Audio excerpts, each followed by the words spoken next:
What's up? Reporting live from the garage, my new favorite home. Who's all in here? You know, I love to see the chat go up. Share where you at, where you from, where you lay your head at. Where your bed at? Where your bed at. I think we should just start every one of these by saying, where your bed at? Where your bed at? Because we need to know where y'all are. Exactly. This is an exciting day for us. I like M-Town in Dallas. I see that. I see you just hey, Cleveland in Dallas.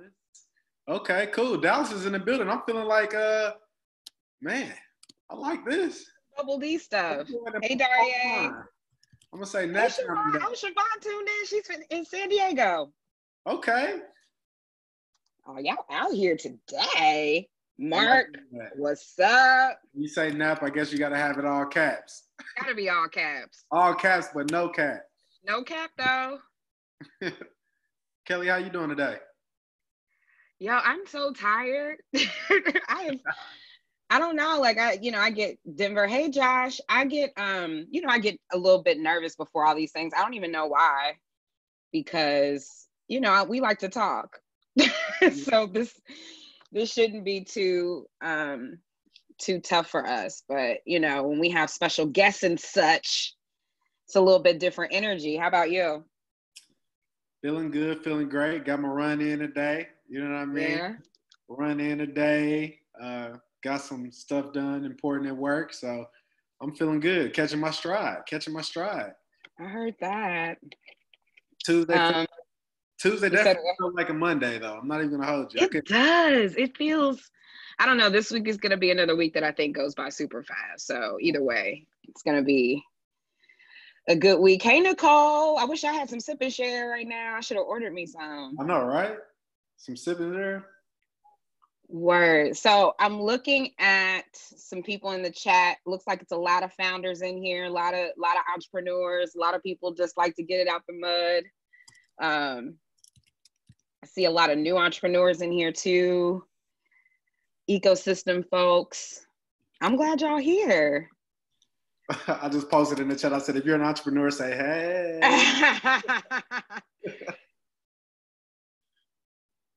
Oh, there we go. Hey. Love it. I love it. There's hustlers out here. It's about damn time. Right. It's about damn time. Yeah, it's just funny just thinking back. Like this whole series started with us having one of those moments, right? Like exactly. Middle of the night. Like literally being in the mud. Like right. Like a couple weeks of like the real impact of like everything shutting down and like figuring out like what is our place, like what are we gonna do? This is where we get bigger, right? But like it has to be right. Hey Starla. And yeah, this is what we came up with, and I think it's a direct reflection of the conversations we have between ourselves, funny enough, because we have very interesting conversations from time to time, just like reflecting on what's going on. And obviously this is an even more sensitive time just because of everything that's, going on. Like one, we're in the middle of a pandemic, but there's also just been, so many, I can't even call them microaggressions anymore, right? Like we're killing people, people that look like us, and, watching Karen, right? And I think that's exactly why we have to have, although I hate having conversations like this regularly, it's also very important for both of us, I think, to try to have them through the lens of what can we do, what can we build, how can we get more active, as opposed to sort of, like sitting and wallowing in those emotions, because I think as Black people, we're already steeped in anxiety. And so we have to find ways to like get ourselves up out the mud and figure out what we're going to do next, so that we can continue to move forward. So absolutely. If I imagine that there's some first timers here, so I think it'll be cool to kind of talk about the concept, what we do, what we've been talking about, and how we kind of get down. And, Jeff, I want to leave it to you to kind of tell us how we got from, March 30th to May 26th, and what this is all about for all the newbies here. Right.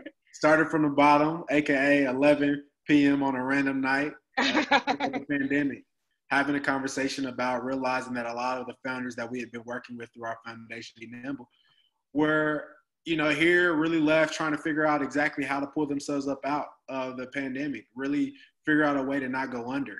And us being really focused in on being that support system, even we felt like our hands were tied. Like, what do we do? How can we support? How can we, make an impact?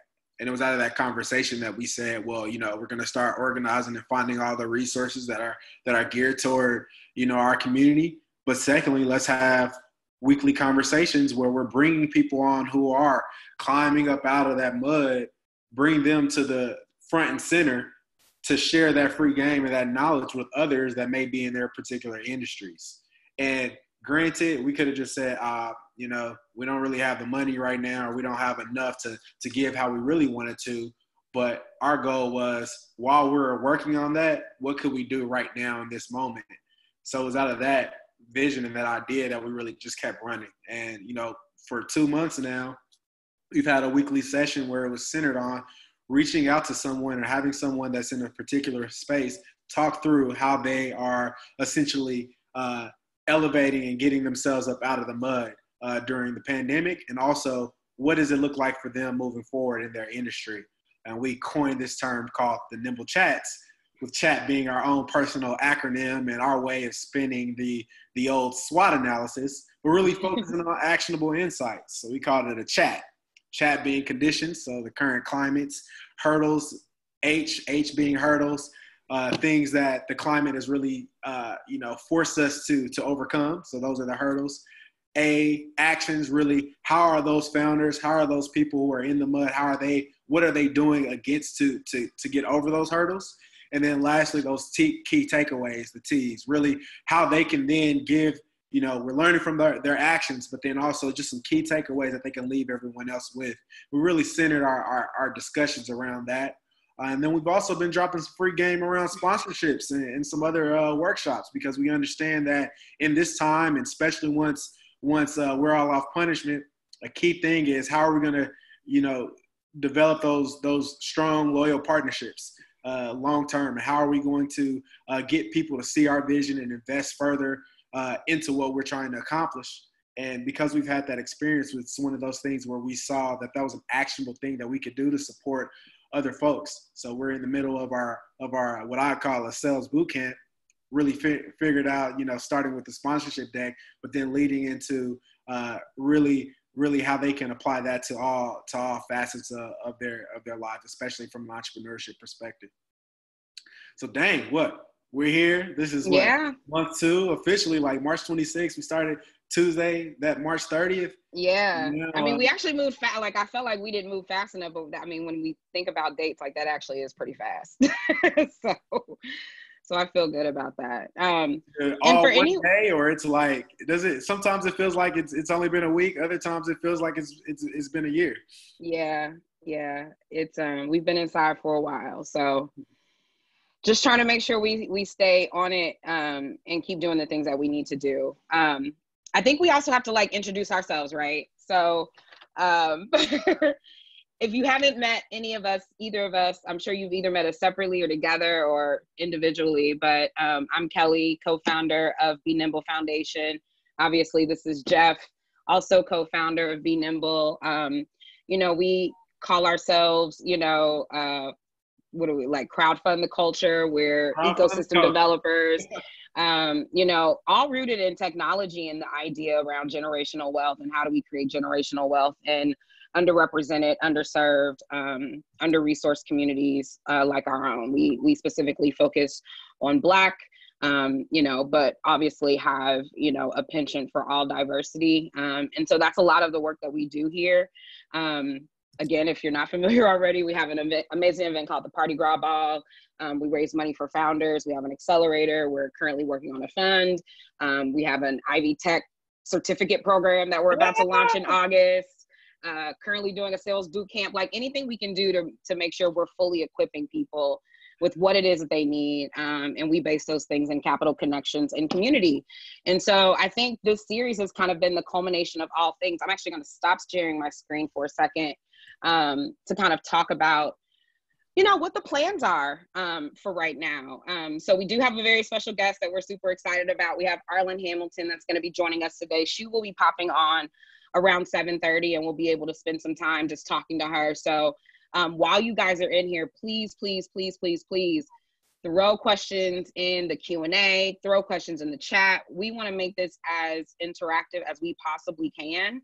And so we don't want this to be just like her talking and us talking and nothing else. Like, we want to have you guys chiming in, asking questions, gaining insights.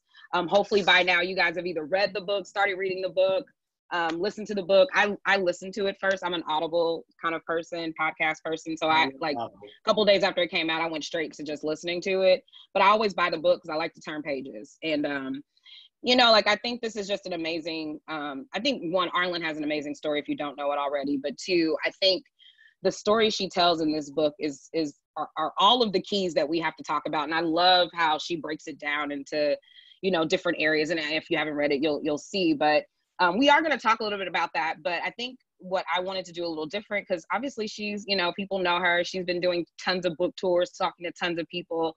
We really wanted to find a way to, like, tie this back to you guys, right? Entrepreneurs we serve, people that are also working here in Indiana, people that are also working in the Midwest, you know, doing the same kind of work, but also understanding that, like, we really are in the middle of probably one of the hardest times we've probably ever had, right? You know, we're in the middle of a pandemic.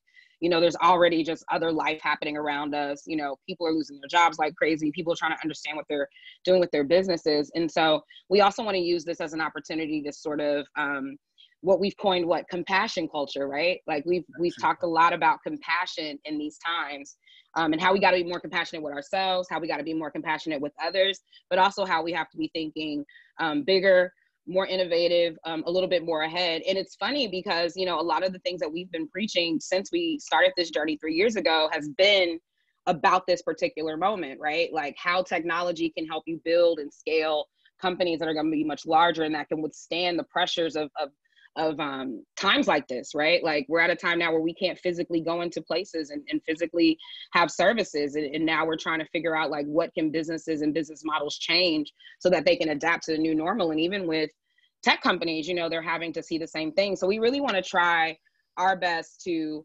tie in what it is that we have to do for ourselves, just from a self-care and from a just well-being, also tied back to, like, what we can do to make sure that we're growing better together. And so we're going to do a little bit of that. And I'm also, you know, super excited to invite, you know, some of my friends on to talk to us a little bit too.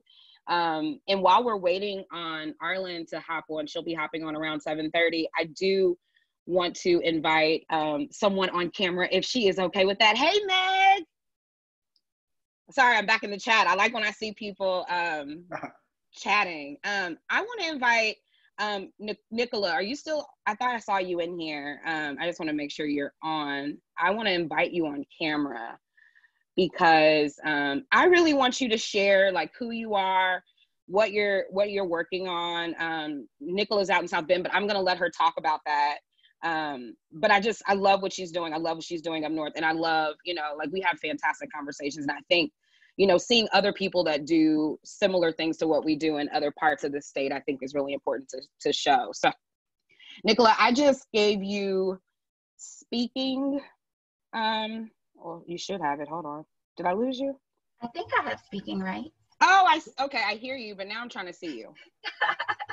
Now I got to get your camera on. Let's see. There you go. Awesome. Hi, everyone. Hi. Hello. I can't see you, but we see your photo. Okay. That's strange. Let me see if I can ask you to start your video. Well, it won't let me. Weird. Well, we just keep moving when tech doesn't really cooperate. We keep it moving. So thank you for that warm introduction, Kelly.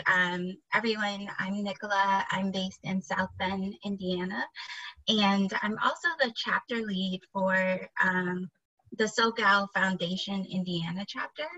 And we are doing as much as possible to get diverse founders tapped into the resources that the SoCal Foundation, which is bridging the gap for diverse founders and funders globally.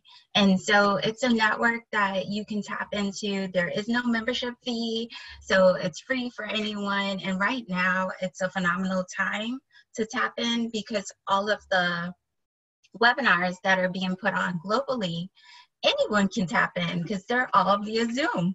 And so you can, for Indiana specifically this month, well, June, I'm thinking about June already.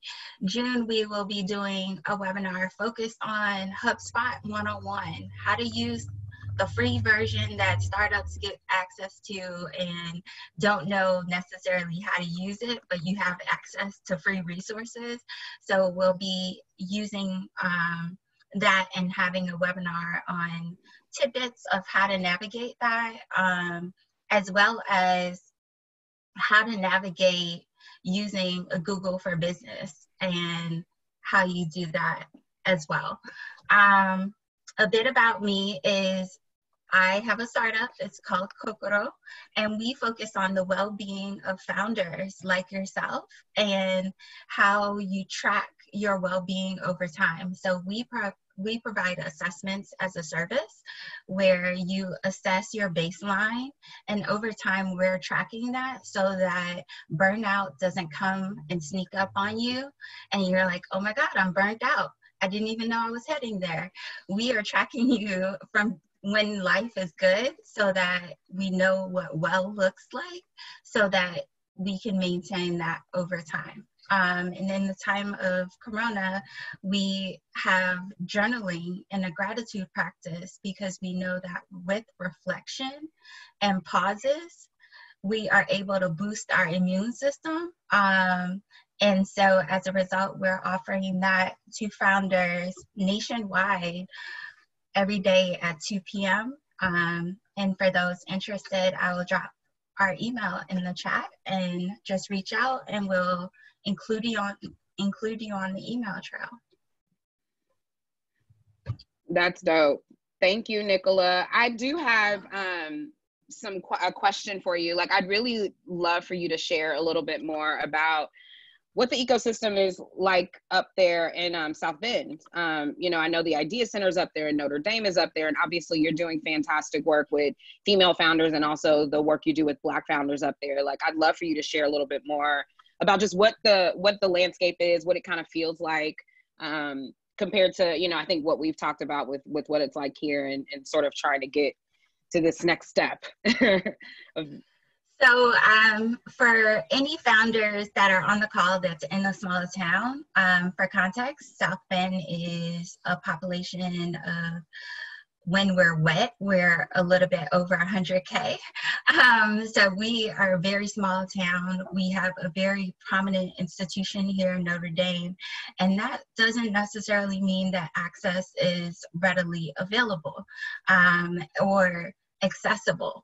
And so what we have been focused on is like, how do we create the environment that founders need to thrive in when the system as it currently exists is not necessarily providing those tools and access as needed. And so we have gone old school of like calling and texting and emailing folks to let them know that resources and opportunities are accessible, so that they know that it's there and you tap into it. Because all spaces in the startup ecosystem are not necessarily created for founders of color to access. We have other responsibilities that we are grappling with as we're building and scaling our companies. And a commonality that I've seen is that founders are taking care of their extended family members. They're simultaneously taking care of children. And as a result, if something's offered in the middle of a day, it might not coincide with your availability because of the other responsibilities. And taking that into consideration as you are ecosystem building and thinking about the Seems like. Oh, you're okay. You're there. Oh, I think we have camera now. Hold on. Yeah, I do. Hi, everyone. Hey, Hey. hey, you're getting your bag. She was getting her bag. Yeah, you was getting in there. I did not mean for that to happen. But that was perfect timing. No, I love it because, you know, what she was talking about, and as I was just sitting here, she's talking about the black tax, right? Whether it's founders or those who are upwardly mobile, it's not just being great at your job, it's also considering that you have other responsibilities that your competitors and your peers may not necessarily have. And the risk that you're taking is greater. And so acknowledging that is creating space for you to grow, acknowledging that you're taking a greater risk as a Black person of color founder when you're stepping out here because you have more to lose and more stake, yet knowing that there are ecosystem builders that are here to support you on that journey. Exactly. Absolutely. Well, Nicola, we're gonna have you back. We're about to jump in with our special guest, who's even a few minutes early, which I'm happy about. Arlan, so good to see you. Nicola, you can feel free to stay on camera if you want to. Arlan, first of all, thank you so much for joining us. I know we have been working on this and trying to get you back to Indy for some time. Obviously, you have this incredible book. Of course, I have mine sitting right here. And so it's like such the perfect time to talk about this. And the first thing I have in my notes is like, it's about damn time that we got this book, right? But like, damn, is this not like the most crazy time for something like this? Yeah. To be happening, right? Like, you know, what we've been talking about in this series and what we've just spent a little bit of time talking about is how we've been just working with our founders and other entrepreneurs to figure out like, what can we do to make sure that they're still fully supported? And I can only, you know, imagine the pivots that you've had to take even in just the release of the book, you know? And so I think the timing is nothing but right.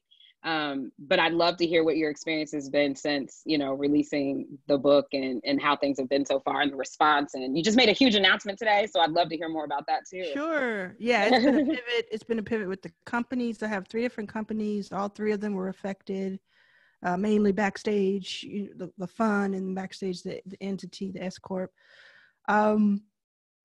But and then we were expecting to be on a 12-city tour. You know, we were going to be out there, and we thought it was going to be extended because we had so much inbound. After we announced the first 12 cities first, we had a small team, and we still had 2 of our main, like our head of deal flow, Brittany, and the co-founder of Backstage Studio, and Christy. Both of them were tag teaming on maternity leave. So we already had that we knew what that was going to look like for 2020. So we said, okay, it's going to be a little difficult because we have our MVPs leaving and only one's going to be here at a time, but we got this. And then COVID, no. And then 12 cities, several months, and hundreds of thousands of dollars wiped out in 72 hours at the top of March. And just, so March and April were difficult emotionally. We had to have 2 layoffs that were very deep cuts, really close to us. And then, you know, just immediately taking care of a portfolio. We have 130 investments. And so we weren't helping 130 companies, but I would say 40 to 50%. We've had some outreach and help as recently as this morning. We put about 12 or so of them on with Mark Cuban to help with PPP because they weren't getting through. Anyway, you asked about the book. I'll talk about the book too. But I'm just thinking you probably have entrepreneurs, you know. I do. Yeah. No, we want to get into all of it. Yeah, you got to know it's like speed. everybody's going through something. But I feel so grateful for so many things today. So the book I was supposed to be out for 6 months, at least on the book. It was going to start it was going to really never stop, but it was going to start in March with South by and just go through the rest of the year, go through my 40th birthday is at the end of October. And I don't even know if that's 6 months or more, but it was going to go through all of that. Then I was going to take a little break and go back out. So I'd already kind of prepared with my wife and said, you know, I might only see you on the weekends for this long. Are we going to be able to handle it? Got prepared. And then that same 72 hours, my second largest income stream went bye-bye because it's speaking. And they were like, no, we're not gonna do that. The book, it's the first book. You never know I will never know what it would have been. I'll never know what it would have been to be able to every day be on a different stage and reach people who didn't know about me and kind of pull them in and sign books and let people kind of get to know me. But I have to say, I'm just having it's so fulfilling to be on these types of calls and to talk to people all over the world every single day, to talk about the book, to talk about entrepreneurship, to talk about resilience, and to really just hear from so many people. Because one thing that's different, besides obviously the main part of it being in person, one thing is different is if I had gone to, let's say it's Indy, and I had spoken for 45 minutes and maybe had a line and kind of, you know, fist bumped and got to hear maybe seconds of each person, that would have been wonderful. But now I get to really get to know people and what they're working on through these events and then elsewhere. And so it's just, you just have to adapt. That's what they say, you adapt, right? That's what we call it. We say be nimble, right? But yes, exactly. Before you got on, we were talking about this term that we've kind of coined to really highlight what everybody is doing. And want to thank you again for joining us, because you represent this term, and that's compassion culture. You have so much knowledge, expertise, and experience, and on this tour, you know, you're taking the time out to reach into these communities to get to know us better, and then also offer all of these tips. So we're very appreciative of that. Yeah, I appreciate that. It was none of this was ever meant to be just for me. None of it. It just doesn't do anything for me to have any of it stay with me. It doesn't do it for me to have money stay with me. I mean, I was, you know, I'll be 40 this year, and I'll probably say that every day, but I'll be 40 this year. For 35 years, I had no money. So it's not like money rules the day with me. So it wasn't, and especially it wasn't meant for this information. That's why I wrote the book. That is exactly why I wrote the book, because I was like, there's no one who's going to have my same experience to share. Wow. And within my experience, everyone can find something that they relate to. And I think that's what I've noticed and learned by studying other authors in this process, is that a lot of authors, especially like in the business and or self-help genres, they have like a certain audience. And that audience it could be massive, like Rachel Hollis, and just roll with her, you know. But what I noticed with my book is like, I can't pin down the type of person who's going to read the book. I just get messages from all over. I mean, I got people in Malaysia writing this, you know, men, women, people just getting something out of it, I guess, because it's just trying to be honest with it and transparent.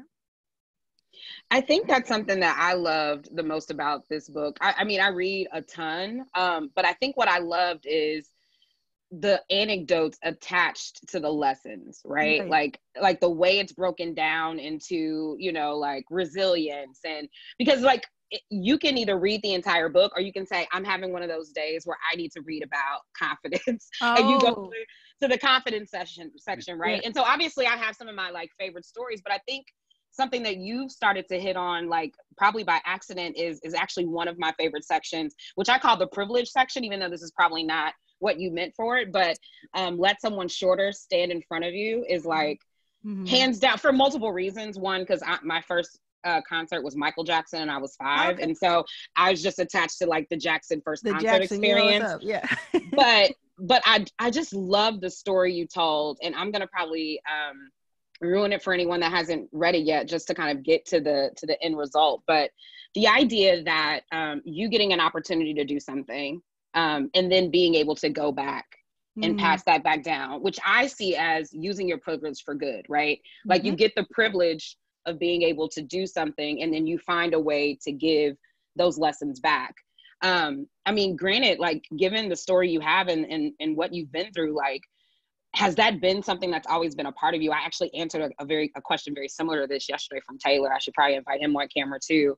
But I'm just curious to know, like, when did that start for you? Because like, that's such that's an ego driven thing to be able to do that, right? Like you can't have any ego being able to utilize your privilege for someone else's benefit. I joke a lot about being vain and like, oh, you know, I have my name everywhere. And, you know, so if we're breaking it down for real, I don't have the ego, because I'm humbled every day by all the behind the scenes stuff that happens for me to be able to do this stuff. Like I get talked to like you wouldn't believe by some of these people. Listen, that I'm trying to get money for other people. And the more it happens, the more, you know, I shut them down, but there's just no way. And on top of that, let's just say there's an easier path I could be on right now. There's a much easier path I could be on right now. And that's what gets me sometimes when I see so every once in a while, there'll be somebody who'll write something or say something behind my back that's Black, or that's in that community of people that I'm trying to, you know, be part of and uplift and all of that. And they'll say, you know, oh, she thinks she's all that. She's everywhere. And I'm just like, I wish you knew like the mud that I have to kind of sludge through in order for you to see the Instagram post that's shiny. Right. And so that gets me the most. So it really is, what you see is what you get. I really, truly, want us all to win if we can. I want us to have the best chance to, at least, you know. I'm not so Pollyanna that I think everybody gets to win, everybody gets to go front row. No, that doesn't happen. It's not realistic, but I want us all to have at least the working chance. I always said, if I just had a chance, what could I do? That's all I thought about for years and years and years, and I knew what I was capable of. And I said, if somebody would just give me one chance, just watch me go. And that's what I'm trying to be for so many people, because I know that they'll take it the rest of the way. Yeah. So yeah, it's I call it augmented privilege. And it's definitely, I'm siphoning the privilege from this and that and being in these rooms and having these phone calls. Like just this morning I was on with Mark Cuban with with 12 or so of our portfolio companies, and it was so normal to me that it didn't hit me till later, when people were writing me back and saying, thanks for the opportunity. And, you know, people who are just out there kicking butt saying that. I was like, oh, that's probably, I need to take that in, because you go from, I used to watch Shark Tank in a hotel room, a Best Western, Comfort Inn, that I shared with my mom, who was in her 60s at the time. I'm in my 30s at the time. And we are like, okay, I know it's Wednesday, so on Wednesdays they have free dinner downstairs, so we can eat today. Yeah. Sort of situation, you know. Let's go downstairs, and when we go down there to get that, let's ask the guy who owns the place if we can get a couple days. I was watching Shark Tank in those moments, and now I'm over here saying, hey, Mark, can you get on the phone with some of our portfolio companies? We got to talk about PPP. That's less than 5 years. That's crazy. And what that is that influence can just ripple effect. It can just reach so many people. So it's almost like the way I think about it is 100%. My success is all of our success, and all of your success is my success. So all I'm trying to do is just keep the boats rising, no matter who gets to take the credit for it. That's what I want to see. Yeah. We got some people in the chat. Does anyone have any questions they want to throw out here? Feel free to throw them, because if you gonna let me keep going, I'm gonna keep going. Well, what I want to ask you is, I want to make sure everybody knows how to get the book. If you're interested, you see this book right here. It's About Damn Time. Go to itsaboutdamntime.com. Pick up the book. You can get it a hardcover that Kelly just showed, or you can get it on audio. I'm reading the audio. It's like half the price as the hard cover, and you have it immediate. However you like to roll, I say get this book, see what we're talking about. And you mentioned, Kelly, that I just announced something. Can I talk about that real quick? Yeah, okay. Definitely. So a lot of times I'll have these ideas, and I'll tell my people in my team, or different people, and I'll be like, I have an idea, and I go, oh, here we go. So I had this, because usually when I have an idea, I'm like, okay, I would like it to be created within 24 hours. Thank you, make it happen. But this idea worked on for several days, because I said, it goes back to how much I have been getting from these conversations, but at the same time, knowing my bandwidth and knowing I'm working with 130 companies. I have so much to do in a day. And I counted one day last week, how you write out a list, to-do list. I had 120 different topics I worked on in one day, one of those days. So there's always something going on. So it's not like I can just hang out and just talk to everybody all day and do this. Not yet, I'll retire. So I said, how do I get across the things I want to get across? I have the course. Of course, everybody, there's hundreds of people in my new course, and I can put the link in the chat, or if you want. And that's a paid program. But how do I get across all the things I want to say, but keep it in a schedule, and there actually be like results at the end of it? And also it pertains to the book, so we can have more and more people have the book and then tell their friends about it because of the results. So I have just announced just today, it's an 8-week mastermind book club, basically. So it's a combination of a mastermind retreat type thing and a book club, and it's free. There's no payment, there's no catch. It's free, because it's the way I want to get this across. And what I started thinking today, because I put it out there and like hundreds of people signed up real fast. And I said, you know what, I'm gonna have to charge for this another time. Like, I'm gonna have to make this a package and charge for it another time. But this first one, it's all free. We're just doing it, and we're gonna get some results. We're gonna get some people. Going to bring it back to people getting to meet each other. We don't have these networking events like we did before. So This is how you go to it. You go to itsaboutdamntime /VIP. It's not on the site yet. So it's not on the front page of the site. So anybody who goes to the site, they don't see it yet. I'm just announcing these in different pockets of people that I know would be interested. So go to itsaboutdamntime. Don't put a www in front of it, or it won't work for some reason. itsaboutdamntime.com/VIP. And I know there's some techies in here that are like, I know why it doesn't work, but whatever. You're like, mind your business. Like, I don't know, but I just invest in them. I don't know how to do it. But itsaboutdamntime.com/VIP will explain what you're going to get in the, it's not a course, it's an experience. So we're going to talk about the book chapter by chapter, section by section. Like you said, it's broken down into resilience and relationships and this and that. We're going to talk about it, but it's like if you had a book club for the book, but you had the author there the whole time going with you. So you can go in with your friends, or you can go in solo, and you're going to come out of it having met a bunch of people. Because I'm also going to put people in different sections and have people talk to each other. What I imagine will happen is a lot of book clubs will be born from it. So you might have people who go through it, and you might have that top 100 of them who say, I'm going to start a book club based on this book. And I now know how to kind of lead that book club. And that would just be amazing. So right now, we don't have a limit on how many people can join it. You're going to be on video with me. It's going to be really intimate, even though it's going to be a lot of people. And I've been watching how people do that and make sure that I'm going to make that experience like that. And then at some point it starts next Wednesday. So we have to shut the doors, and say, we're all getting on this. But if you go to itsaboutdamntime.com, that's just the book. You can check that out, or go to itsaboutdamntime.com/VIP. It's free. Here's another thing that people have been asking me. So it's an hour once a week. And I know that's a lot of time for people. That's 8 weeks.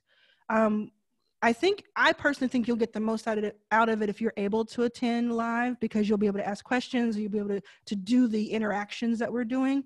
There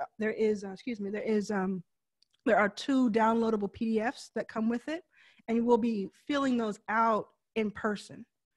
But if you're not able to make it because you got work, you got kids, you got things to do, I will be showing the replay. So like, let's say you can only go to 4 of the 8.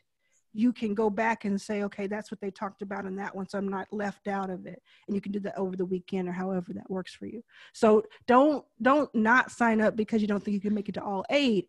And but only sign up if you really want to dedicate the time to it.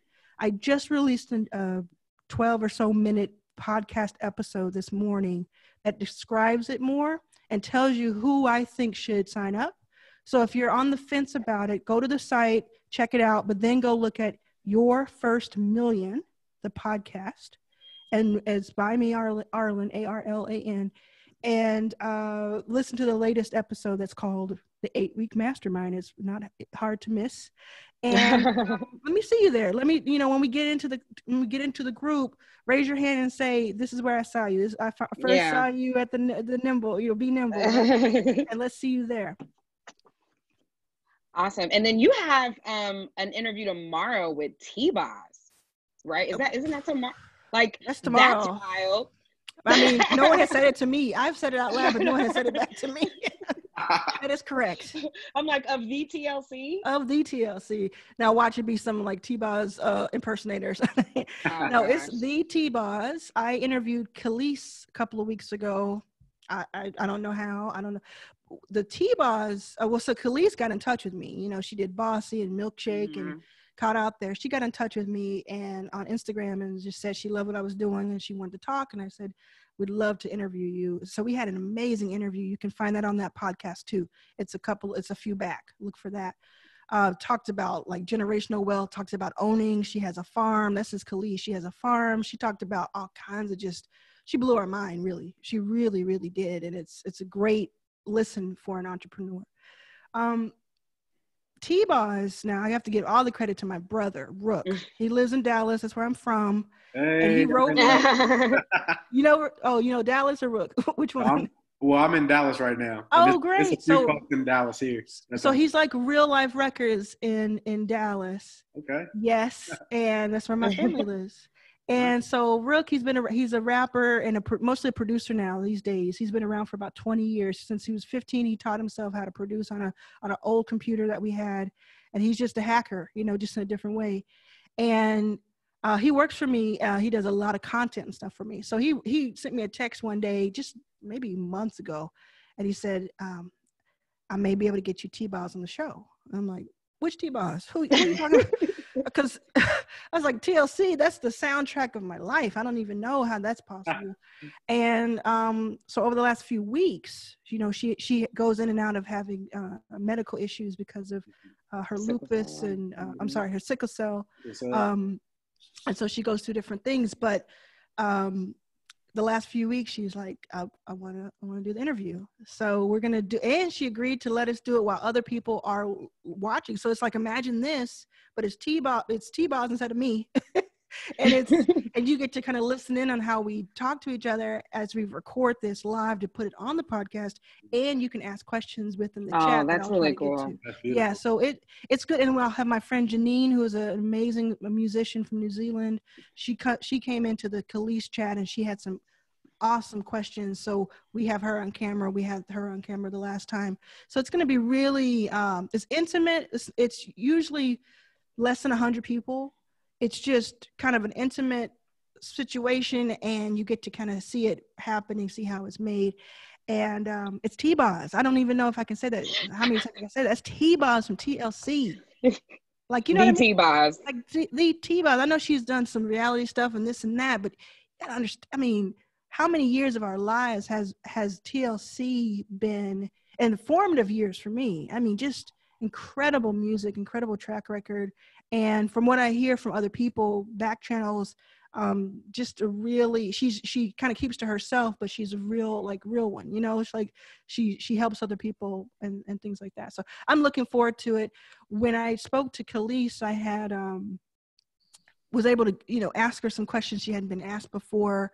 It was really casual and comfortable.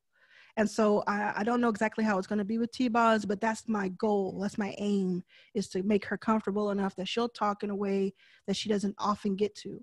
And so we can get some gems from her.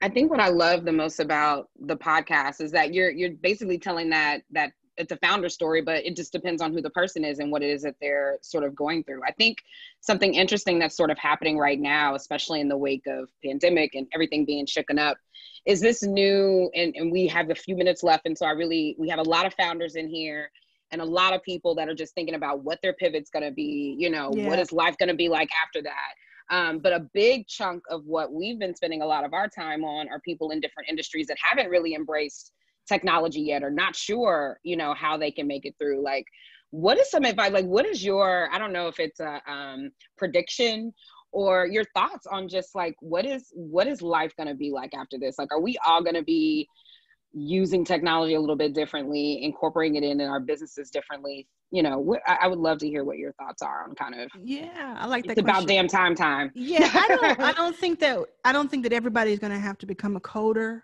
Right. I don't think that it's going to be, the robots take over and all of our jobs are gone. But what I really believe, on a different scale, what I really see, the same way I saw 8 years ago that I was going to invest in 100 companies led by underrepresented founders. The same way I knew 5 years ago that Backstage was going to be on the lips of everybody in Silicon Valley. The same way I see it, where I believe this is a moment where you're going to have, instead of like the course things were going, where it was always going to be these handful of billionaires, and they keep saying somebody's going to be a trillionaire, which makes me very ill.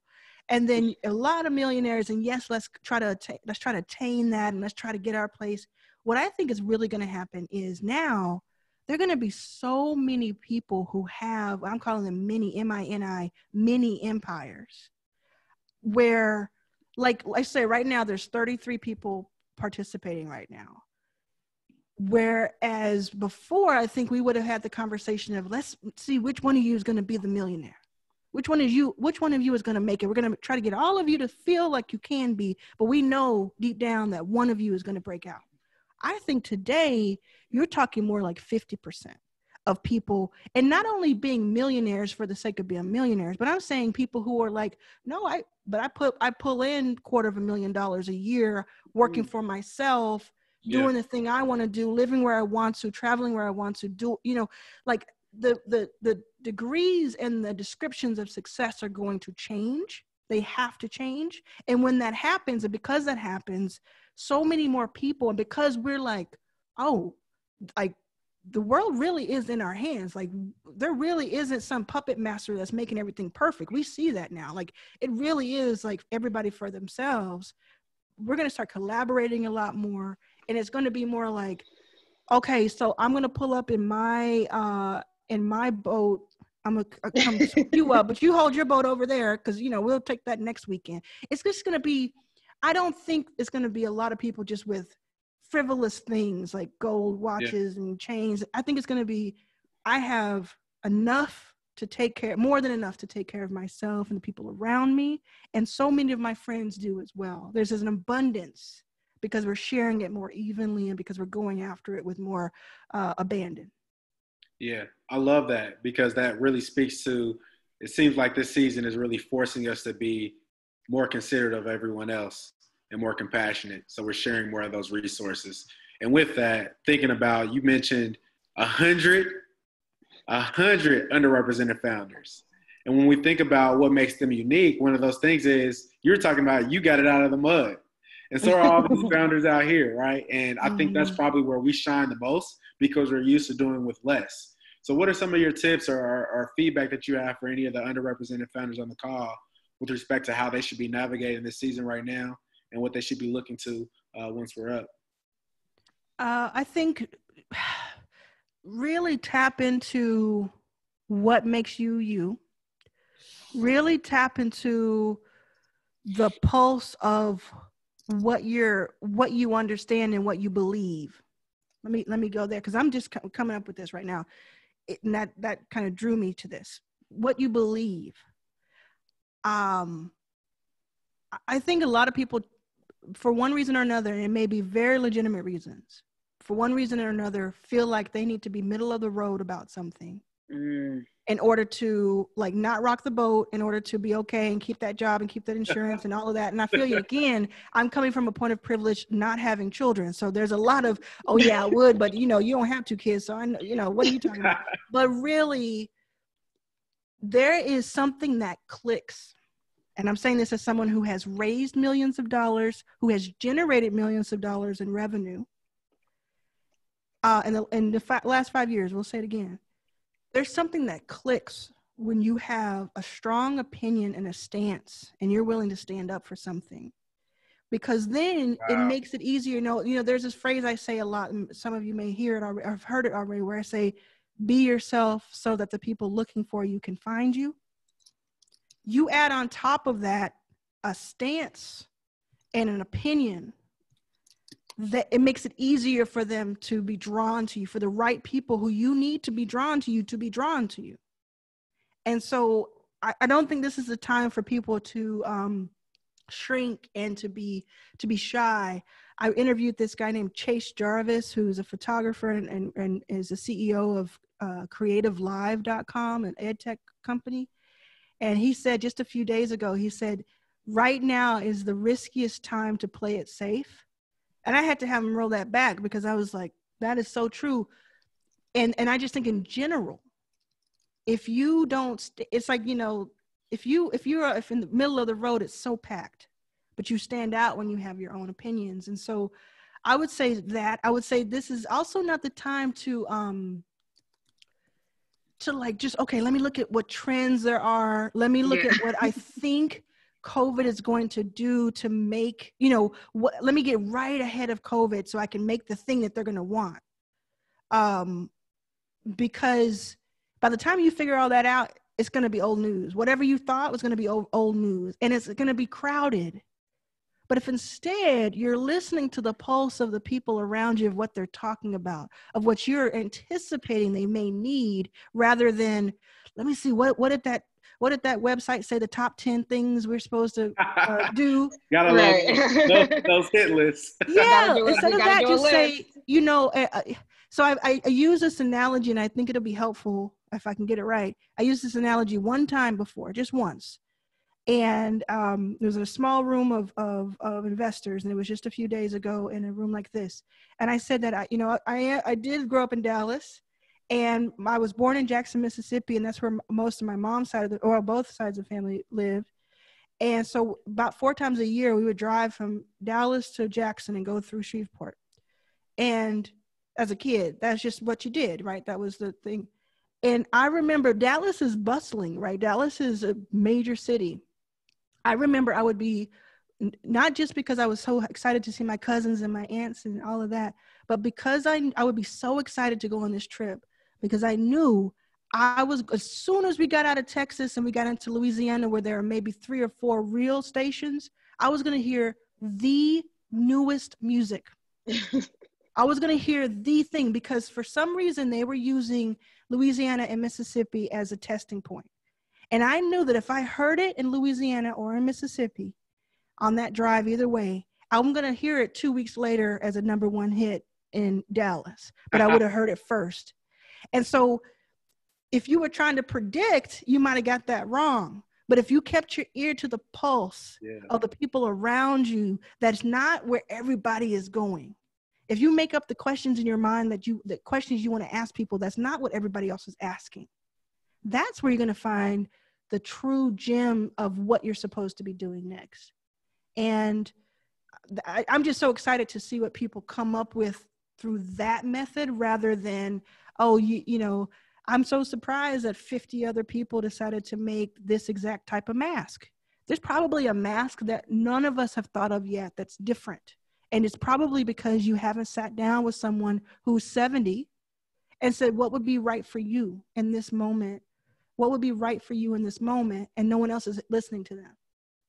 There's just ways you can ask questions and ways you can become the researcher that you just unlock things. And again, I'm saying as someone who did this and does this to this day, when I leave you here, I'm going to spend about 2 hours learning about another topic that I have become really excited about. And I'm just going to research it just in every way possible. And then I'm probably going to watch Mad Owl and yell at the screen. That's beautiful. I love it because, you know, that I've heard you and I've heard others say that specifically about what makes minorities, makes Black and brown people so unique. And we're creating that culture. We're creating the trends. We're driving those trends. And the same thing is, even if we're a part of that demographic, it's still up to us to find those holes as well. I think what people, and like just to kind of jump off of that, I think what we don't realize as entrepreneurs, especially Black and brown entrepreneurs, is that we may think, I mean, either you feel like an outsider or you think, I guess everybody's an entrepreneur. I'm just another entrepreneur. There are very few people who are entrepreneurs. There are very few people who are entrepreneurs. And so you have an edge just in being in this room, or, you know, doing the research that you already have an edge over so many people. And then you have other intersections that make you so unique and so special. Run with that. That's where you go, and just kind of tap into that instinct and learn what your taste in things is. And just, at the end of the day, you know, when all else fails, just remember, like, who is our president? Do you know what I'm saying? I know that's hard to hear right now because I want to, you know, but just think about, but it's true, the standard. Like, if that's true, like I do watch Rachel Maddow for real, and on Friday she had a 90-minute show instead of a 60-minute show, and she said, "What are you gonna do? Tell my boss like time means nothing." She's like throwing it out the window. She's fed up. We need to be fed up. I'm fed up. I'm fed up about today's events. I'm fed up. Super. You know, and I want to channel that into, like this morning I had like right before I got on the call with Cuban. Is this being recorded? It's being recorded. It's okay. I said to myself, don't worry, we won't. No, but here's what I said. I said, like, Cuban, he's cool, and we talk a lot. We have a fun together. But I was like, I said to myself, I said, he's the one who needs to prove himself in this phone call. Not any of our founders, and not me. He is the one who needs to prove himself in this phone call. And that set the standard on the stage. It set the standard in the stage for the next 30 minutes of that call. And it was a really productive call. Like, that mindset shift alone was enough to, like, yeah. And you gotta be your own coach, and you gotta tell yourself these things, but it's so true. It's just, we are so equal. We are so equal. Anything that you think that doesn't make you equal or as good as has just all about marketing and media. That's all it is. It's just not true. 100. That's all I can say to that. 100. Man. Well, this has been fantastic. I am so surprised that, like, none of my founders in here have been saying it. They've just been preaching. Yeah, it's all good. That's all good. The time went by real fast. It tends to always do that. It tends to just always taking do it that. in. Yeah, that's great. I just want to be respectful of your time, and I just want to say again, I have my prayer hands.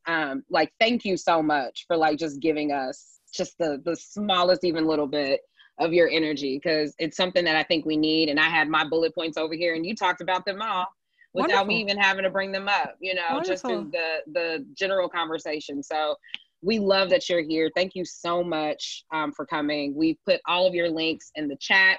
We'll also send all this information out post. But you know, like I said, we have tons of founders in here, and obviously tons of founders like all over the region. So the fact that they had this personal time with you today, I think is something they're going to value. And please feel free to replay it in its entirety. It's I'm happy to share it, and come with me to itsaboutdamntime.com. If you're thinking about, like, what can you do to kind of keep it going, that's what you can do. Go to itsaboutdamntime.com. Let's make this book a bestseller. Let's get it in the hands of everybody we know, you know, pass it on to your friends, and then join me on that VIP so we can keep it going. And I'll see some of you, it sounds like I'll see some of you at the T-Boz interview. Yeah, I'll be at T-Boz for sure. That's fantastic. And I signed up for the VIP too. So that's fantastic. Oh wow, that's great. That's great. Well, I appreciate you all letting me talk a little bit here, and I will see you next time. For sure. All right. Thank you, Arlan. Just downloaded it to my Audible. Oh, fantastic. Okay, you're going to have him in voice in your ear for 6 hours. I love it. I love it. It's a good one when I'm running. Yes. Yes. All right. Thank you all. Appreciate you. Thank you so much. Bye. Bye. Woo. Energy. That's She that said- energy. Exactly. She said, don't go chasing waterfalls. She said, Listen inside. It's in you. It's just so fire, Kelly. Like, it just felt like confirmation. These are the things that we've been talking about. You know, I'm seeing Harsley, Daria, Candace Jackson, like all the folks that we have these conversations with on a regular basis. Like, I don't know, but this felt like confirmation. Yeah, no, for sure. Look at Nick. Look at Nick's face. She's like, yes, Yeah. Like if you had any doubts, this was your confirmation moment. Like for any founder that had any doubts that this is your season, Arlan just laid it out. This is definitely your season to step up. This is the time. This is the time now. Mark Cuban. It's like you're privileged to be here on today.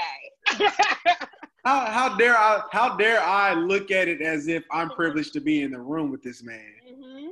He's just as privileged. And we talked about, even on our previous episodes, about establishing equal business rapport. She just said it. We both have something for each other. Absolutely. So, that's beautiful. I was looking at the chat and everybody was like, yeah, we was just taking notes. Y'all going up. Anyway, we ain't got no questions. We just listening right exactly. now. I love it. I ain't mad at that. Y'all be blowing the Q&A up. Y'all be blowing the Q&A up. Usually today, y'all like, never. I'm just gonna write this on down.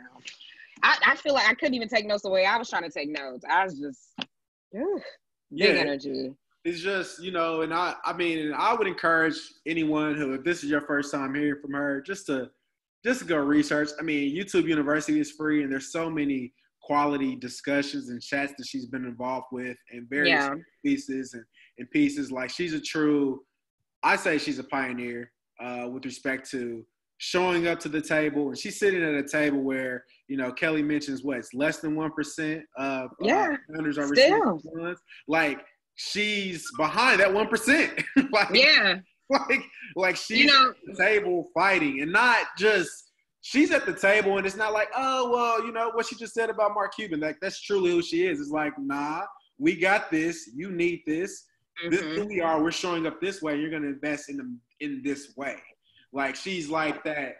She's that mentor that's at that table with us, who's at the table with those 100 startups that she was referencing, and she's advocating them authentically, not telling them to dim their light, but instead translating their value where they are to folks who may not necessarily understand. And that's what makes her so powerful and such a beacon in this time. So definitely continue to do your Googles. Do your Googles, and I'm sure like this is the only time you'll get some jewels from her. Yeah, absolutely. I mean, you know, we have these conversations all the time, right? I always value people that are willing to like take the whatever route that they need to take to the final destination to get to where it needs to get to, right? Like, to be real, she's not the first black VC person, right? Like, there's a ton of Black people that are in VC working at a ton of different firms, right? But to be someone that is willing to like say like, this is what I'm about to bust these doors down, and we're going to get what we got to go get, you know, I think there's something to be said about that, because it's a lot easier. And I think especially now, like that last point she made with like, don't worry about the hierarchy or whatever it is you think you need to do in order to get something done, right? But like, she did this in a time where that was something you had to be worried about, you know, like the VC world is not like the most fun world in the world. And it's also not the easiest to navigate, right? So you step on one toe, everything can be shut down. So the fact that she was able to do the work that she did and still maintain who she is as a person and what her why is, right, I think is what inspires all of us. I think it inspires people like Nicola. It inspires people like me. I mean, I think that's the reason why you start seeing all of these new programs that are coming out now, and people like Collab Capital and Code Black, like everyone being willing to like, we need the things, so we're going to go and make the things. Like, we can't wait on someone to make the things. We have to do what we need to do in order to get ourselves in front. And I think she's just a testament to that, which is why I stand.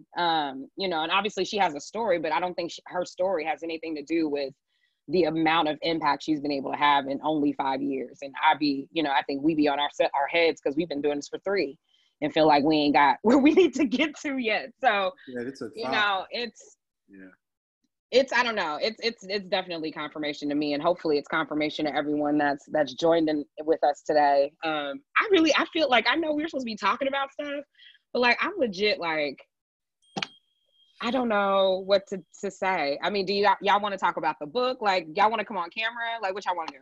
Like, I feel like we're about to freestyle at this point. Who want to come on camera? Who want to talk? Who want to talk to us? Who want to meet Nicola? Who hasn't met Nicola yet? Who needs to meet Nicola? Harsley. She's gonna be spending some time with us in Indianapolis come soon. So right, she's gonna be hanging out down here. I see Josh and Taylor. All right, who's trying to hop on? Who wants to holler? I see Auntie Judith Thomas on the line too. I don't know. Auntie Judy, do you want to come and talk? Oh, sorry. We won't call you Aunt. I'm sorry. Just Judith. Judith wants to hop on. I'm about to promote you to panelist. I'm sorry I don't have any drinks or anything for you. Oh, Judith. We love you so. Hey! How are you? What's up? How are you? You know, we will never auntie you. It was a joke. No, never auntie you. We don't do that. No, I'm 53. But listen, the thing that amazes me about, you know, Kelly, you guys, how amazed I am about your generation and what you guys are doing. Because just like she was saying, you know, my generation, we were all trying to get the job, you know, the title and all that BS where you got to go, you know, Jeffin and whatever. If y'all know what that means, I don't know. Yeah. Stephen Fetcher, Jeffin. Right? And then you're the HNIC. You're the one that's the important person and can help everybody else. And then comes along your generation. And y'all are just making your own way. And you don't need, it's not that you don't need anybody. It's just that you're doing exactly what she's saying. Listen, where's the need? And how can I help other people and truly be myself? When she said that, just be yourself and the people will come and whatever you need is so true, because I'm going through that right now.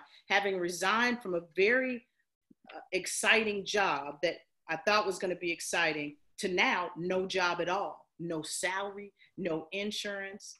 And I've never been more excited in my life. Because I've gotten calls from people saying, well, we need you to do this, we need you to do that, because they knew I was being sincere about what I was trying to do, not only for our people, but our city and our culture, and to elevate everybody from every age and bring them all together.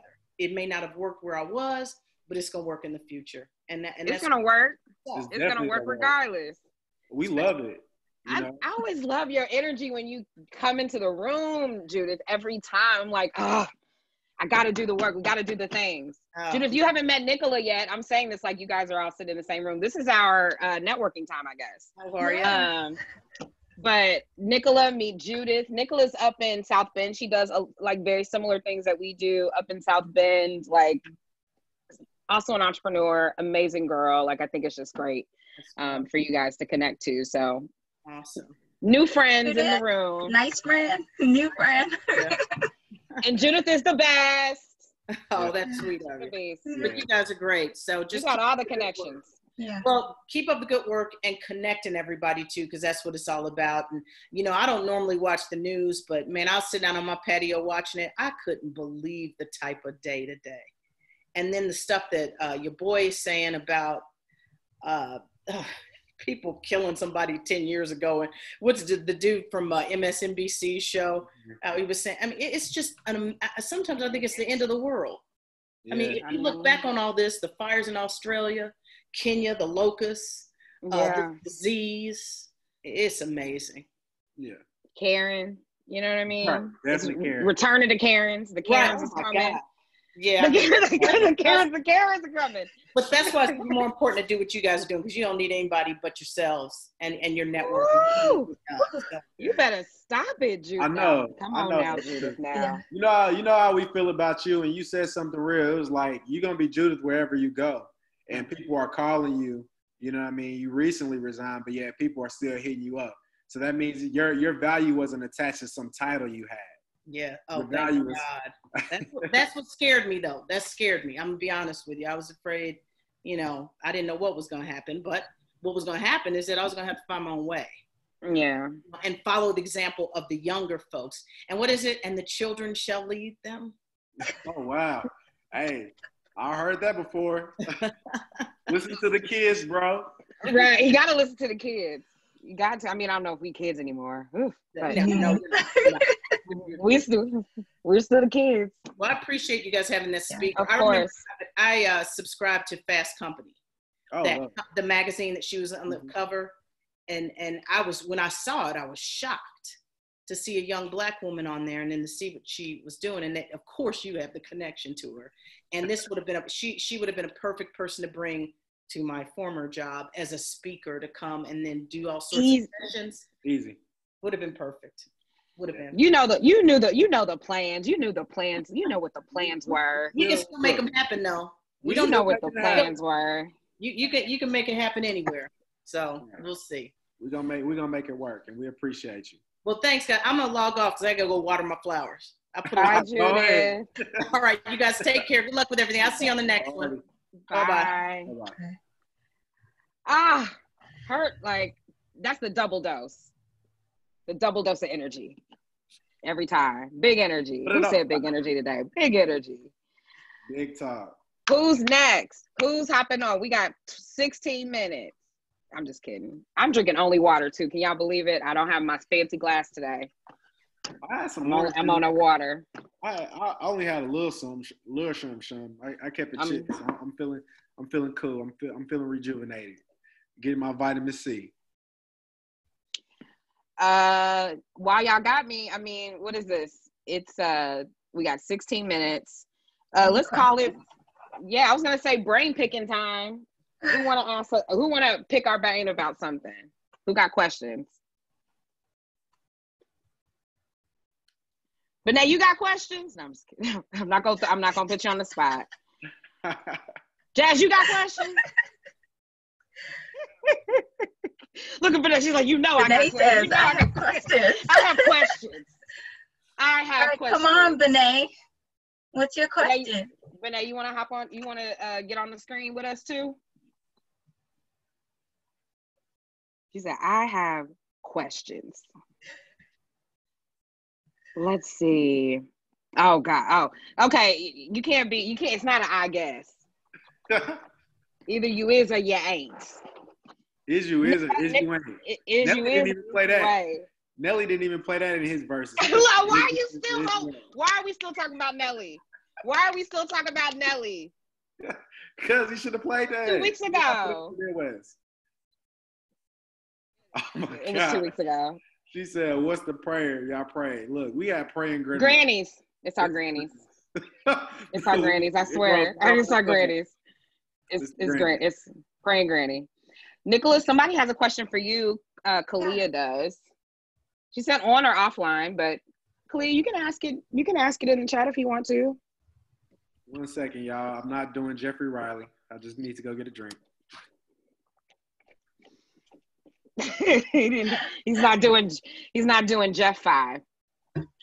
I see Nicole's comment, and it's funny. Kelly and I had a deep conversation about the undiverse nature of SoCal, and so that's an honest statement. I have no justifications, no nothing. Yet I am striving to make it more diverse and let us know that this space is ours too. Their mandate and mission is for diverse founders and funders. And if we don't show up, it will continue to look undiverse. However, the seat is there in the spaces, if you show up and you feel like the seat is not there, definitely feel free to reach out to me. I'll show up with you. If it's something that you're showing up to and you feel like, listen, I don't know if this space is for me, that space is there. Love it. Somebody had to be the one to break through. Yeah. Yeah. Big talk. All right, guys. Well, I don't know. Y'all want us to freestyle? Like, what y'all want us to do? Y'all want us to sing a song? I'll tell you one thought that really is sitting with me. She mentioned that people in her space are talking behind her back. I didn't expect to hear that from her. And I think we have this idea that it kind of stops once you get to a certain level. And that everybody's on your side. Yeah, that everybody is working as one. But it wasn't that resonated with me most about that moment. It was the idea that, like, how it just rolled off her shoulder. Like, it's something that she thought about, but it's like, it's cool. Like, I'm still working. I'm still doing whatever I got to do. Even though it was a thought that she made a point to bring it up, it still felt like an afterthought. And yeah. I think, tying that back into something that she said, I don't want to put words in her mouth, but she mentioned something else about, like, leveraging that negativity, leveraging the times as, like, fuel. And I could see that that's probably what she was doing. Like, she was tying those things in together to say, I could look at this and be all hell-bent and bent out of shape about this, or I could leverage this to give out more free game to create the next idea. So the funny thing is like, that was my second favorite section in the book. It's called "Forgiveness is My Productivity Hack." Wow. And let me tell you something. Mm-hmm. When you get to that, you're gonna probably call me. But it's like, the title of it alone, I was just like, all right, this is probably gonna be the one that I'm gonna be triggered here.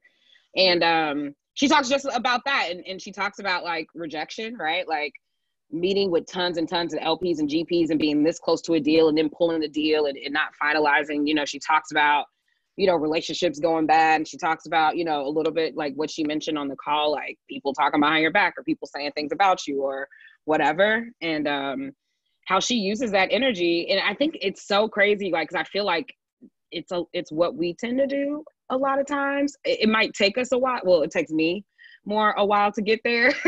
I'm probably the one that holds on to it a lot longer. But then, once I'm done, then it's like, then it's just like getting ready for the next thing. And I do think that's something, like, we're always gonna have to deal with. And I pray for the day where I can just, be like, but whatever, and just keep it moving, right? But I'm sensitive. I'm sensitive. Like, I do not forget a thing. Personally. I got a Drake lyric for everything. There's a Drake lyric for all of it. I do not forget a thing. I'm patient. It's a gift. But the other key takeaway, outside of the ones that we've been putting in the chat that I really loved, and it wasn't stated, but it's in what she's doing with the books. She talked about the free workshop. She's doing $1 million deals. She's investing. She's talking about in the past 5 years she's finally got money. It's only been 5 years. Why the hell are you giving out free game? Why the hell you out here actually while you're still – she's clearly not where she wants to be, right? Mm-hmm. With Backstage Capital, we know the backstory. We know the research. Like, they're still on the up. She's not at the top of the hill, and she's still taking that time to give out the free game and share. That's amazing. That's beautiful to me, and that's confirmation that, on your way up, maybe it takes just a little bit longer, but along that path, she's helping more people. And what I think the unintended consequence, a positive one of that, is she's building out that network. You know what I mean? Imagine if she's got a couple founders or she's got a couple of spots vacant, right? That to help her reach her quota. She knows that she can reach out to Kelly, be Nimble, and we've got this network of founders within our system that can help fill that gap. And I think that quality and that partnership that she's been building on the back end is really a blessing that we know for a fact that free game on the way up is actually going to create.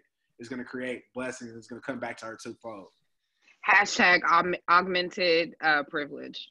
Yeah, Right. That was the one. That was That Yes. was the one. I definitely That put it was in a the chat. bar. Let's put it back That in was the a chat. bar. I said, Augmented I was privilege. like, hashtag augmented privilege. Like, Yeah, because it's like if you look at her next to Cuban, who truly has a privilege, is it this black, woman who also, you know what I mean? Like this black woman versus Mark Cuban. Like he is the epitome of what someone would define as privilege. Like he makes rules. He's not defined by it because he's a billionaire, right? And then you have her, and she's saying, in here, even though in this room I may not necessarily have privilege, but when I turn around, I see how much privilege I have. And with that, in that bubble, I still have a duty. I still have an obligation. So it's easy for us to like talk about, Kelly or where you're at, or myself in Dallas, and working with certain people and having the privilege to be able to make something like this work. There's a privilege, even though we're not necessarily where Arlan is. There's still an element of privilege here in the space that we're at, and it's important for us to not forget that. absolutely. Such great words. I feel like I don't have. Only words I have are augmented privilege. Like that, I can't get off of that. I mean, it's like crazy too, because like she opened up talking about free game. Like, went right into it. And like, I felt myself, I'm like, I have to talk about this chapter. Cause like, it was one of the standout chapters to me about, and it, like, when I boiled it down, I was like, this is about privilege. And like, this is about how you use your privilege though. Like that's the next step. Like understanding that you have a privilege because of, who you know, or the organizations you're part of, or the introductions you can make. But then the next step to know that like, if in the same space, would you use that privilege to help someone else? And then tying that back to a story where someone did that for you, right? Like someone helped you get to where you, like, there's, self-made, not really, I mean, it's really not a thing. Like someone has helped open a door. Someone has helped like bring you in. So what does it hurt for you to help bring someone else in too? Like there's just so much. We have to spend our power and our privilege to create the change that we want to see. Yeah. A lot less of gatekeeping and holding on to resources, or like holding things tight, and a little bit more of like, how do we all, do the things, and make sure everyone's, unique superpower is exhausted in the same ways. Because everyone has something. And everyone's something doesn't necessarily need to be the same thing. And there's room for everyone to literally live. So it was all kind of, this replay is gonna be good. Yeah, this replay, we're gonna have to put this one out fast. We might have to chop this up. We haven't had time to edit nothing, but we might have to call in the chopper man on this one. Yeah. I'm gonna have to call the chopper.